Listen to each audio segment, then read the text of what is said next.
देहरादून से एक और बड़ी खबर सामने आ रही है। सीधे उसका रुख कर लेते हैं, जहां ईडी की छापेमारी पर सियासत एक बार फिर से शुरू हो चुकी है।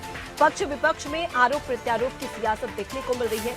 हरक सिंह रावत के ठिकानों पर छापेमारी, जहां आईएफएस अधिकारी के यहां पर भी पूछताछ लगातार जारी है। तो देखिए, एक बार फिर से यहां पर कार्रवाई शुरू हो चुकी है। कई ऐसे ठिकाने हैं जहां पर छापामार कार्रवाई की जा रही है।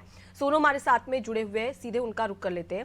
सोनू, उत्तराखंड में प्राकृतिक जो तापमान है वो तो काफी कम है, लेकिन राजनीतिक तापमान लगातार हाई होता नजर आ रहा है। फिलहाल छापेमारी को लेकर क्या कुछ जानकारी? देखिए, ईडी ने जिस तरह से छापेमारी की है और ईडी की अलग अलग टीमों ने अलग अलग ठिकानों पर जो है वो छापेमारी की है, और जो हमें जानकारी मिली है अभी हाल ही में आपने और हमने चर्चा की, और तमाम अपडेट्स जो हैं एक आईएफएस अधिकारी सुशांत पटनायक से संबंधित अपने दर्शकों तक पहुंचाए, और ये भी बताया कि भी किस तरह से वो चर्चाओं में आए थे, किस तरह से जो प्रदूषण नियंत्रण बोर्ड के सदस्य सचिव के पद पर थे और फिर उनको वन मुख्यालय से अटैच कर दिया गया।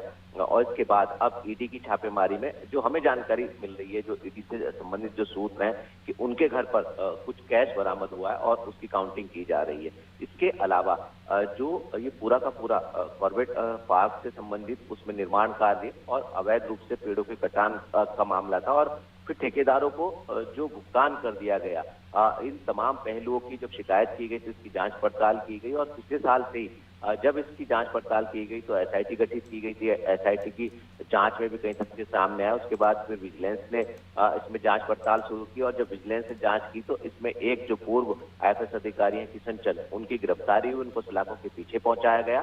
हालांकि हाई कोर्ट से उनको जमानत में राहत दी गई है, और अब उनके ठिकानों पर भी, सुशांत पटनायक के ठिकानों पर भी, और हरक सिंह रावत जो कि तत्कालीन वन मंत्री रहे हैं, उत्तराखंड कांग्रेस के दिग्गज नेता हैं, पूर्व कैबिनेट मंत्री हैं, उनके कई ठिकानों पर ईडी की छापेमारी हुई, और उनसे संबंधित जितने भी उनके विश्वास पात्र लोग हैं वहां पर भी छापेमारी हुई। उनके पैतृक आवास पर भी छापेमारी हुई, और कई जगह पर बिल्कुल। तो झारखंड और छत्तीसगढ़ और दिल्ली के बाद में अब कहीं ना कहीं उत्तराखंड में भी यहाँ पर छापामार कार्रवाई शुरू हो चुकी है। देखने वाली बात होगी कि किस प्रकार से यहाँ पर खुलासे कर पाती है ईडी। फिलहाल के लिए बहुत शुक्रिया तमाम जानकारी हम तक पहुंचाने के लिए।